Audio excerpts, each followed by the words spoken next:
The secretions of the pineal in the yogic terminology is referred to as amruta, because once it begins its secretion, everything about you becomes sweet and beautiful. It is not the sexuality which limits it, but it's the excessive identity with the physicality which limits it. If you make it too big, you will become perverted in your head. If you try to obliterate it, you will become even more perverted in your mind.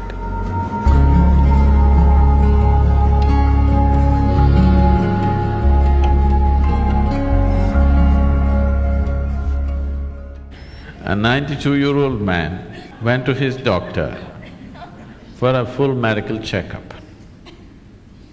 The doctor checked him up and he said, "Hey, old boy, for your age you're doing great, everything is just fine with you."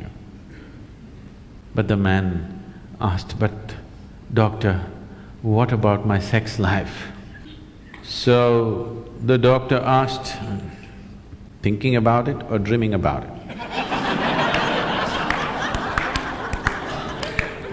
The more you try not to think about something, the more you will think about it. This is the nature of the mind. So there are many reasons why one indulges in sex. For some, it is just pleasure. For some, it is a way of building this bond and companionship. Otherwise, people feel they're going away from each other. They may be just fine, but a lot of people, it is psyched in their mind that if they're not sexually involved, they're actually moving away. Not true.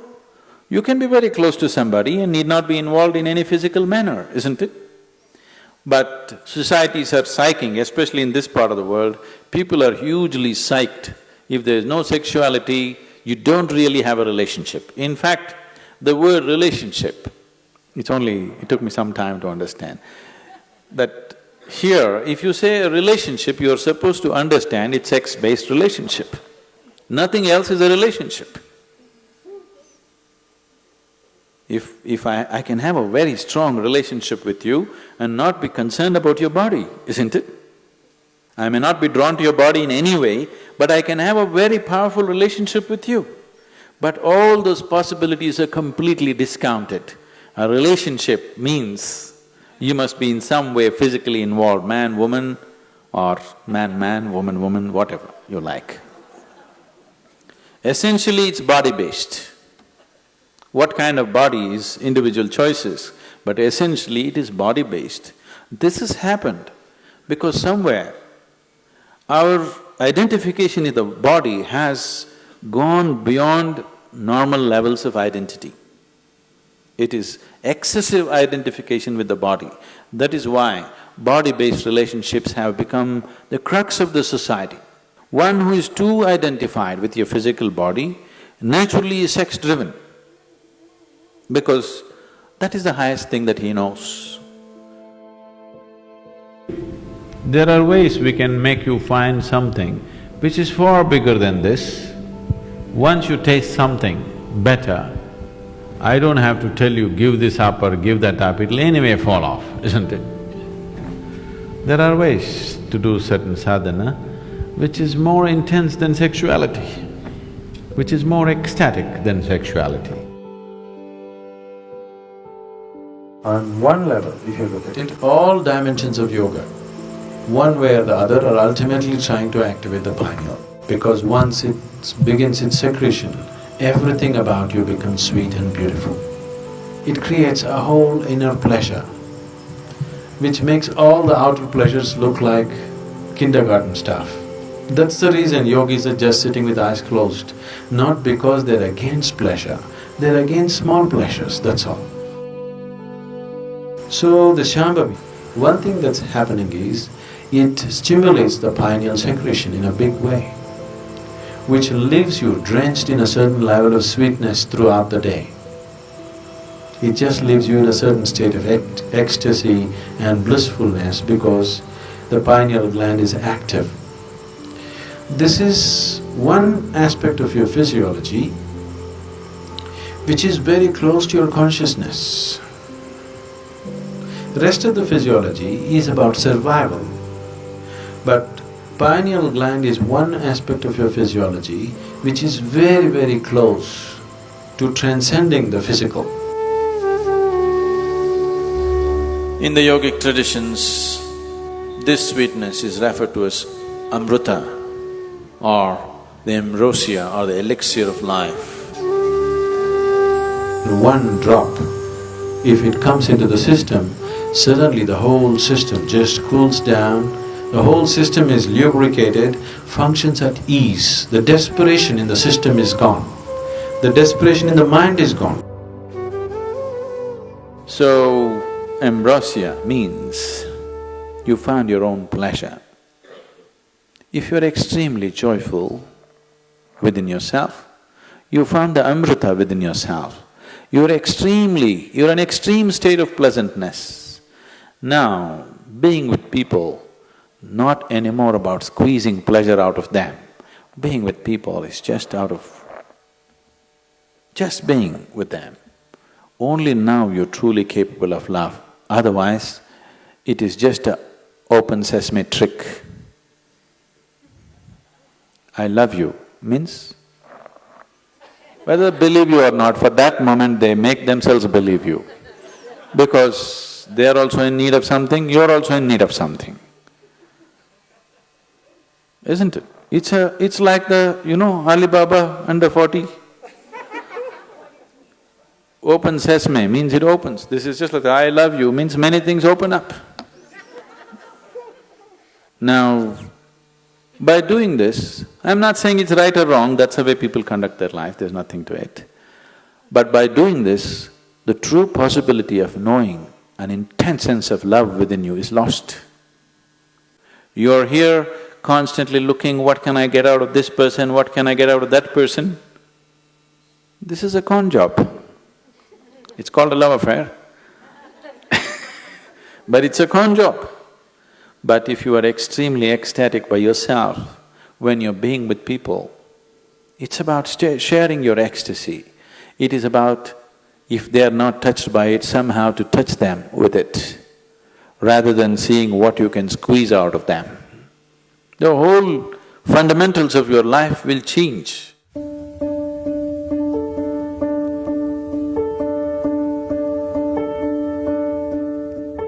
Yes and no, in the sense, it is not the sexuality which limits it, but it's the excessive identity with the physicality which limits it. So, it is not sexuality per se which becomes the barrier, but the attachment it creates to the physicality which definitely becomes the barrier. This question is coming from a certain amount of bits and pieces, the gossip that you have heard about how you could assimilate your own semen and raise it up to your higher possibility. Yes, it is true. At the same time, it is not because of abstinence that one does it, it is because of internalizing your energies that you do it. It is not simply that somebody is abstaining from sex and suddenly his energies are all organized and it's going up. It's not true. If your energies get organized and begin to move up, the need for sexuality may evaporate for you, but it doesn't leave you incapable. It doesn't leave you impotent, but the need is gone. It is just no more a compulsive thing. And it is not just this one thing, all compulsiveness is lost. Essentially, most of the sexuality that's happening on the planet is happening because of a certain compulsiveness, isn't it? It's a compulsive drive. When you become conscious, when all compulsiveness disappears, this also disappears. It is just that because people are so body-oriented, they're always thinking spirituality versus sexuality. They are not connected. They are not connected, one is of the body, another is of a different dimension. It is simply because people are because religions of the world, moral schools and the ethical schools have been always speaking against it, it has become such a big issue in people's minds. They think the only way to know something beyond is, you must be away from this. Because somewhere you're not able to accept the simple biology of a human being, which is the tragedy, that you cannot accept the simple biology. You either have to celebrate it or you have to push it down the drain. Both are not needed. You can look at it for the limitation that it is and for the possibility that it is. So, if because of the impurity of sex, your spirituality is going to get disturbed, I want you to know that your very birth is impure. When you come from such an impure birth, where is the possibility for you? There is no possibility for you. Only if you fell from somewhere else, if the stoke dropped you, there is some possibility of you becoming spiritual. If your mother had a normal birth, you have no possibility.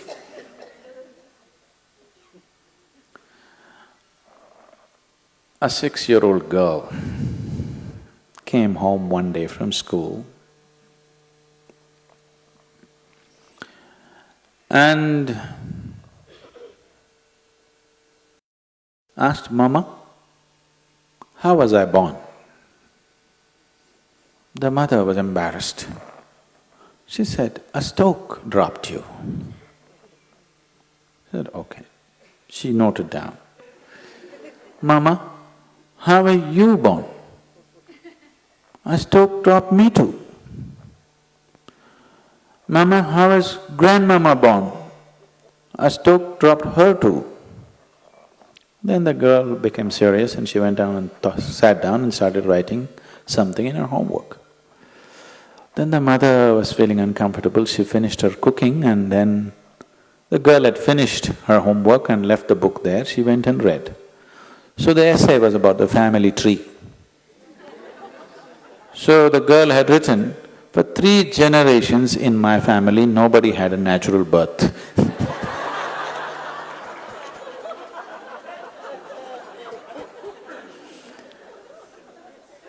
So because of absurd ideas, either we exaggerate something or we try to unnecessarily play it down. It has a certain role in your life. If you make it too big, you will become perverted in your head. If you try to obliterate it, you will become even more perverted in your mind. After all, now I am speaking, this is a kind of energy. You are looking at me, this is a kind of energy. You are listening to me, this is a kind of energy. These are different expressions of the same life energy, isn't it? Now, sexuality is also another expression of the same energy. Now, one has to decide how much of his energy, in which direction he wants to send it. Because after all, you are a limited amount of energy, isn't it? See, it's just like you have an income, let's say you have $5,000 a month. How much for the house rent, how much for eating, how much for schooling, how much just for fun, how much for vacation, your portion, isn't it? Tomorrow morning, you got your salary, in the evening you went out and blew it up. Now the next month is going to be trouble, isn't it? Of course you have a credit card, but everything in your life, if you are handling your life sensibly, everything in your life is apportioned according to your understanding, your need and your capability, isn't it so? Yes? Your money, time, energy, isn't everything allotted the way you like to arrange it? This is also the same thing. How much of it? First of all, do you need it? Or are you doing it because of socially you're psyched? If there is a need, if I ask you to stop it, you will become perverted because it'll all happen in your head. If somebody is telling you, you have to do it, if you don't do it, you're not normal, another kind of perversion will come. Both are not needed. After all, you are not going after a man or woman, you are going after a certain level of pleasantness. So once you experience a certain level of pleasantness, wouldn't you like to dig deeper into this? Because whatever pleasantness happened, maybe you used the other person, but the pleasantness happened within you, right? So suppose anyway the pleasantness is happening within you, the other person is just a key to open this, wouldn't you like to have the key in your own hands? Yes? That if you sit like this, you are on full scale. You don't need anybody. No, see, anything in your life, either for pleasure, money, love, this, that, it doesn't matter what, for whatever, the moment you become dependent on another person, nobody on this planet is truly reliable, isn't it? I keep hearing these complaints all over. Some people, generally women, keep complaining their husbands are excessively physical. Some woman constantly complaining, he doesn't lay a finger upon me. Whatever happens, it's a problem, because it'll never happen exactly the way you want it. As long as another person is involved, nothing will ever happen 100% the way you want it, isn't it so? Yes or no? It never will. It doesn't matter if you get married to your god, it still won't happen. As long as your way of being, your sense of pleasure and joy is dependent on another person, you will always have a complaint. Doesn't matter how wonderful the other person is.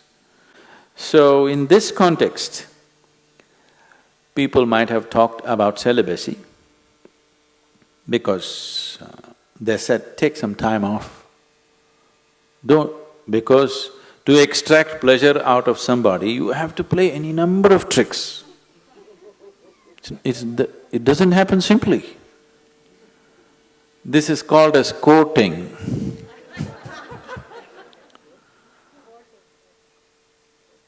Once you go to the court, the judgment day will come.